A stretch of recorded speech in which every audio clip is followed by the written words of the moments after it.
And so for you to manifest, you have to build up in prayer. Because there is a place you pray to where there are coals of fire. That's where your tongue will be touched. And if your tongue is touched, it will be purged. When you come back, you can become a prophet. Life was never designed to be calculated in duration. Life was designed to be calculated in the essence of God that is witnessed to in time. You can celebrate birthdays until you are 100. It's a waste. Until your life becomes a channel through which God flows into your context. Life is not duration based. Life is God expressed through human vessels. The idea of life is not material possession. You can own 1 billion. You can have cars and institutions. But if God is not there, it is Babel. And when it becomes a tower, God himself will destroy it. Everything we have is a tool for advancing divinity. The idea was the ability of man to come into koinonia and express God afterwards. So when we look at men, what we should trace is the dimension of God that they carry. Man has no identity in Zion except as he becomes an expression of a dimension of deity. So if you study Hebrews chapter 11, he didn't remember what they had in time. Noah created an ark that was to save the whole world. It was not captured in the Chronicles of Zion. When the records of Noah's life were written, he said when God spake, Noah moved with reverence. So the fear of God in the life of Noah was the channel for communicating God. That was the only thing that crossed into eternity.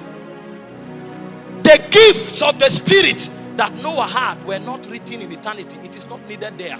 Because eternity is a realm of perpetual continuum. You don't need word of knowledge. Noah built an ark for 100 years. And everything Noah built, he saw it in the Spirit.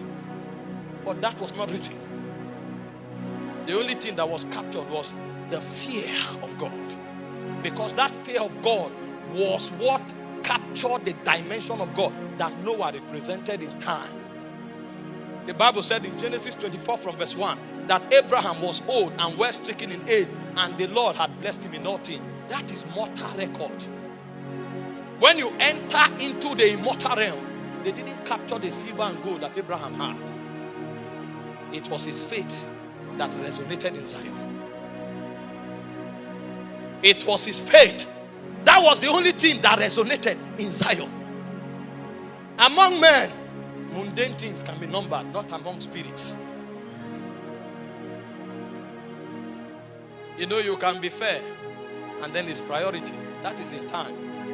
When we enter Zion, we'll be clothed with light. So you will not know who was black or who was fair. So if you lived your life about your skin, you wasted. Because when you appear in Zion, they will check you. What is the signature of God that will capture in time? Moses was a prince in Egypt.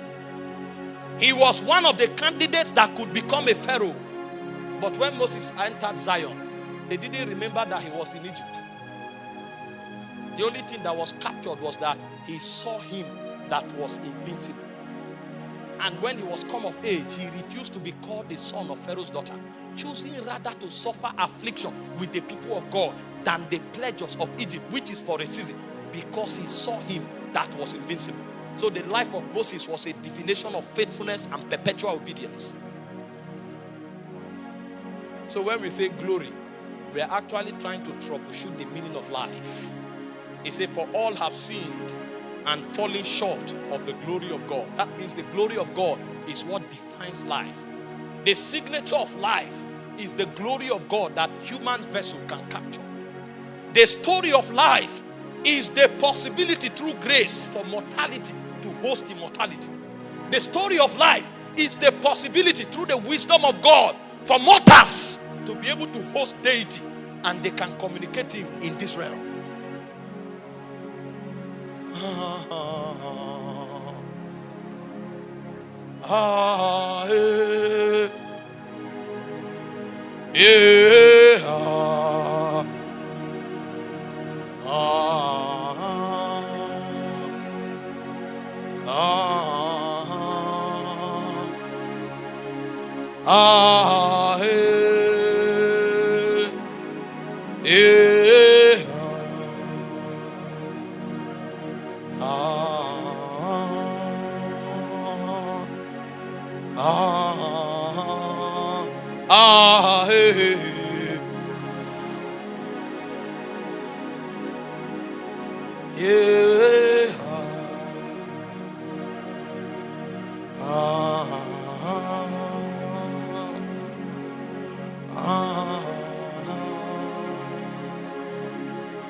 And so for you to manifest, you have to build up in prayer, because there is a place you pray to where there are coals of fire.